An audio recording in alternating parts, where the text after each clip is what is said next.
Tudo que sei em inglês aprendi ouvindo essa música. Digo para ele: se um dia eu for para a Inglaterra ou para os Estados Unidos ou para Roma, não vou saber pedir um copo d'água, mas vou saber para qualquer desconhecido que somos absolutos iniciantes, com quase nada a perder. Legal, mas vou te dizer, detesto David Bowie. Por quê? Um dos primeiros e únicos empregos que tive foi numa boate chamada Glam, no fim dos anos 70. Para atrair as clientela, eu tinha que ficar na porta da boate com um macacão colado e umas botas plataformas que nem as do Boi, gritando: mulher paga meia, mulher paga meia. Torci o pé por causa dessas botas, ele me disse, e damos risada. A risada faz nossos corpos se mexerem e nossas mãos se encostarem, criando uma pequena superfície de contato.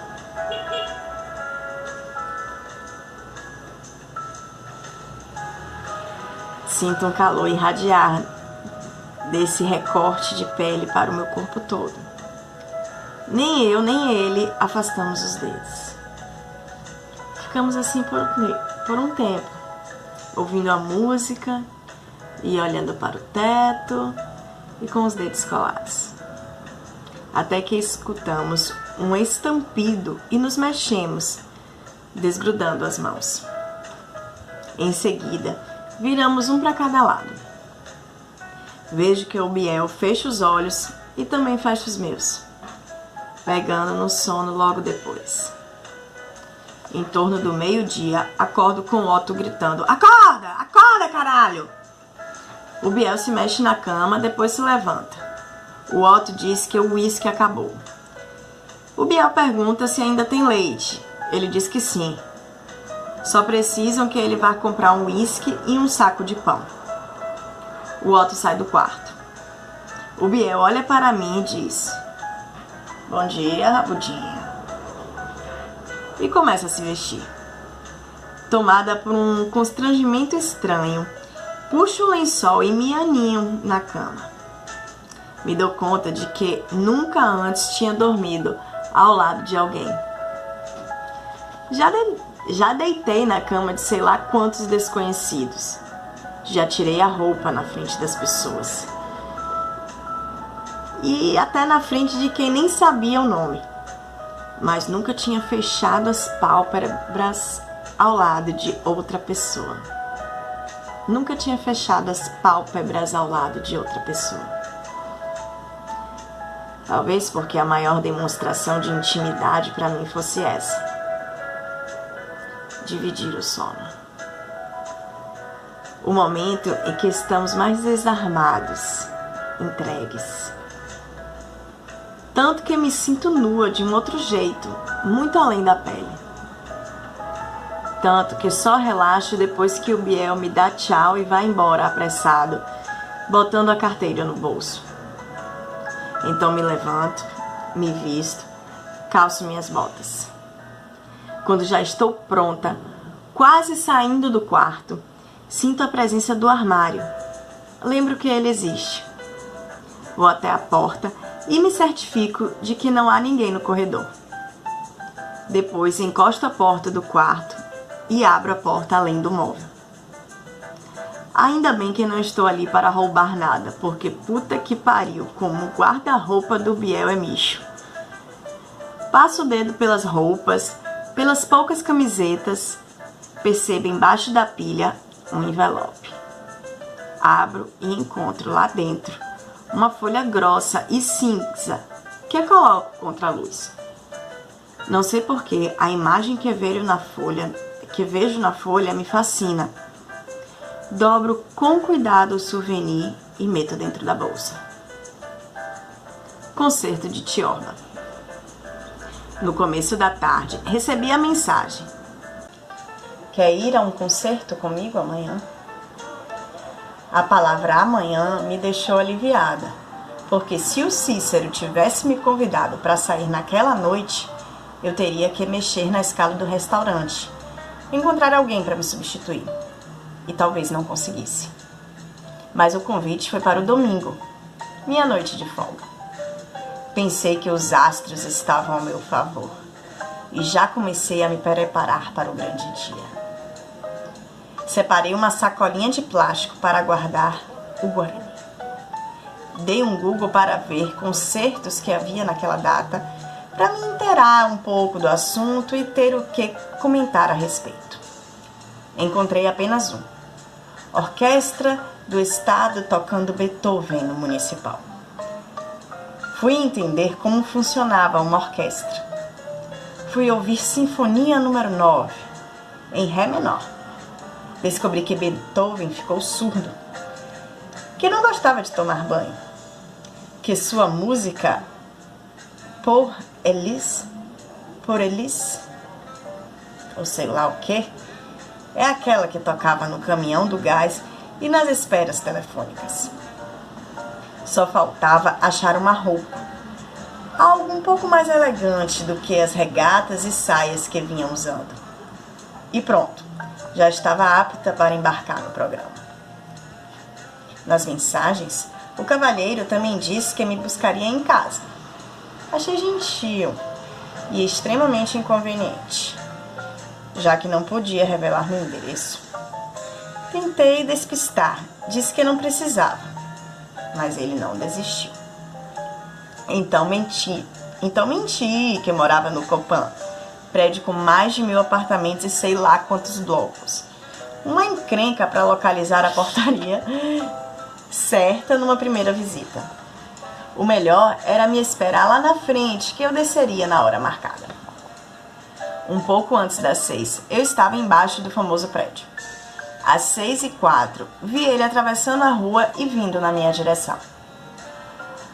Me cumprimentou de forma desajeitada, sem saber se me beijava na boca ou no rosto, optando, enfim, por uma das faces.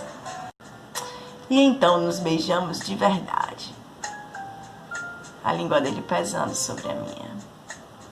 E eu pensando que o beijo dele era bom não só pela destreza bucomaxilofacial, mas pela intensidade do professor. Uma intensidade que dava para sentir na pele.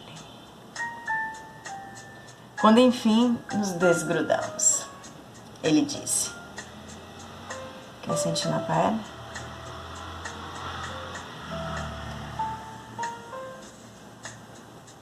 Enquanto caminhávamos, ele perguntou se eu curtia música clássica. Eu disse que amava, especialmente Beethoven, um dos meus compositores preferidos. Contei que nem de Pour Elise, que tocava tanto, eu tinha enjoado. Ele perguntou se eu também gostava de música de câmara. Não soube o que dizer, e achei que nesse caso seria bom fazer a ignorante. Não tem mais nada mais chato do que uma pessoa que sabe tudo. Então falei: nunca entendi direito o que é música de câmara.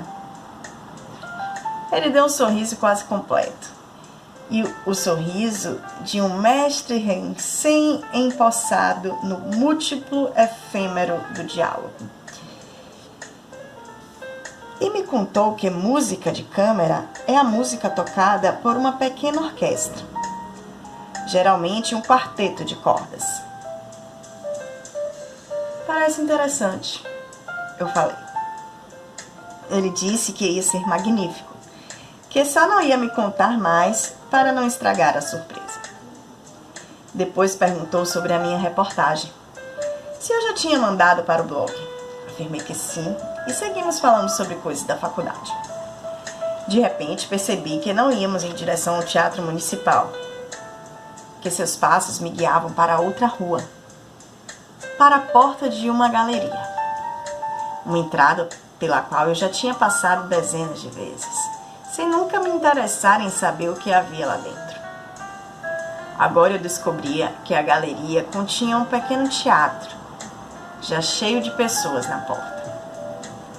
Enquanto o Cícero retirava nossos ingressos, dei uma olhada no público. Eram todas variações do professor. Figuras avessas à moda e a qualquer tipo de ousadia. Me lembrei de um livro que vi no brechó da Tiana. Um livro com roupas do século XV.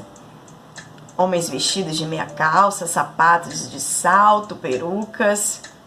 Fiquei pensando o que aconteceu com o homem contemporâneo para ter se tornado tão menos espirituoso, tão mais burocrático.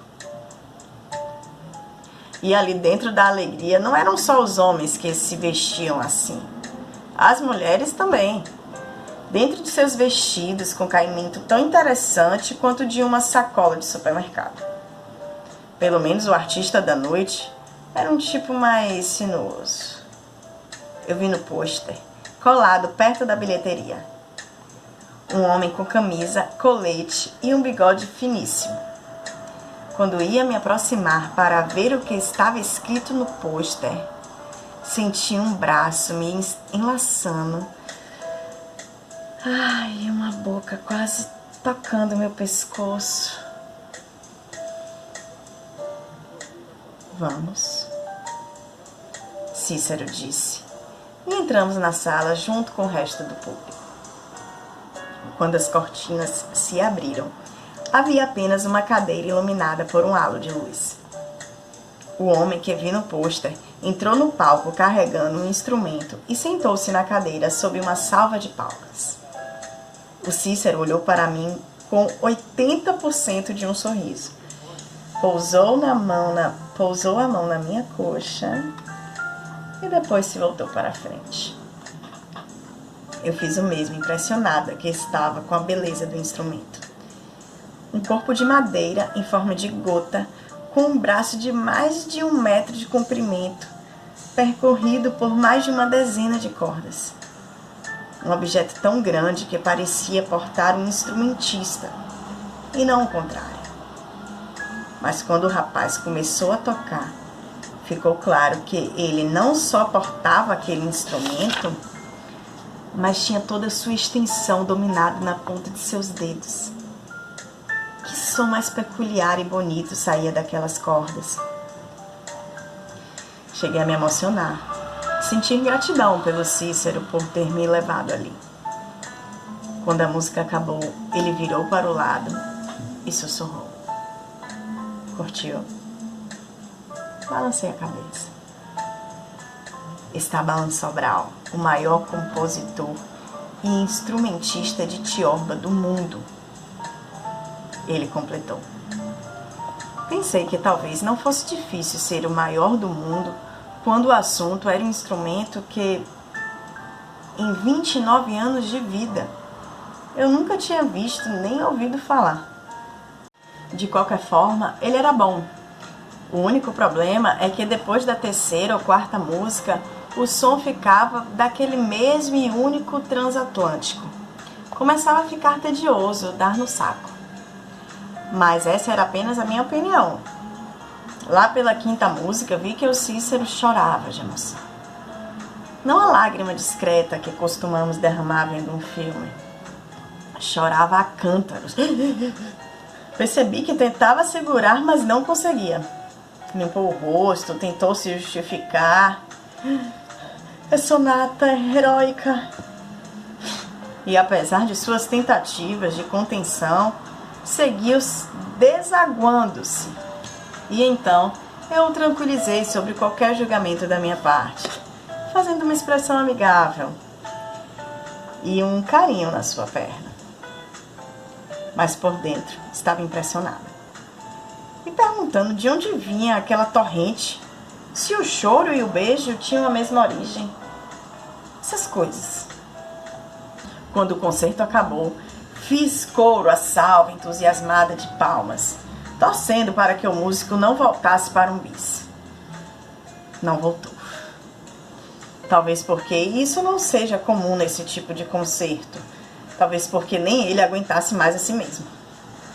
Fato é que o homem ao meu lado vibrava enquanto eu pensava no duro que estava dando para conseguir o Guarani. Duro que agora exigia que eu dissesse: nossa, Cícero, que maravilhoso.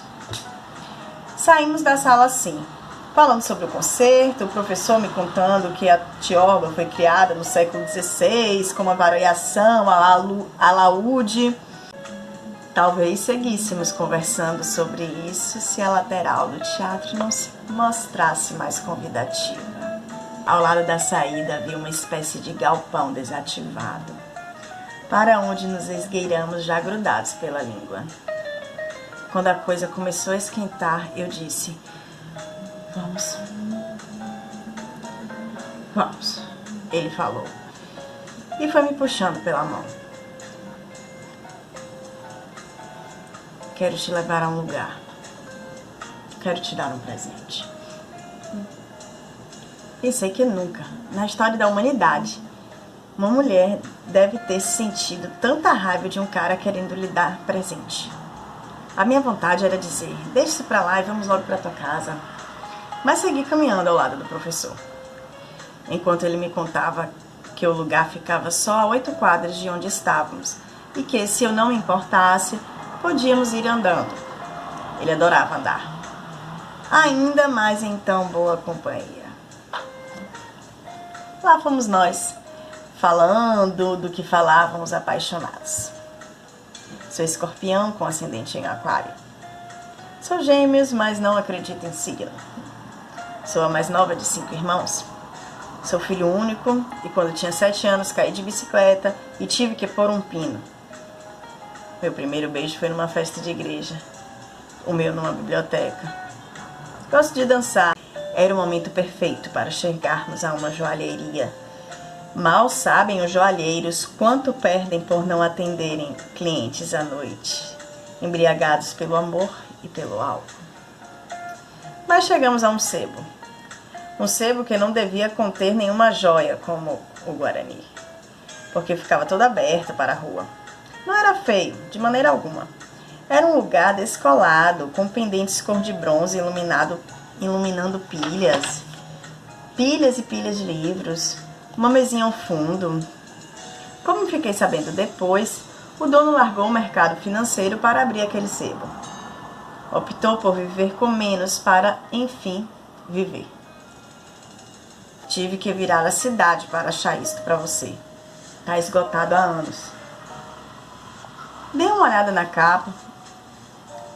É o melhor livro sobre reportagem já escrito. O Cícero completou com empolgação. E por um segundo cheguei a cogitar se a edição tinha um valor relevante, mas logo vi a etiqueta de preço. Módicos R$30. Mas para a moça que eu interpretava, aquilo tinha sim muito valor. De forma que apertei o objeto poeirento contra o peito e disse que... Ai, que presente incrível!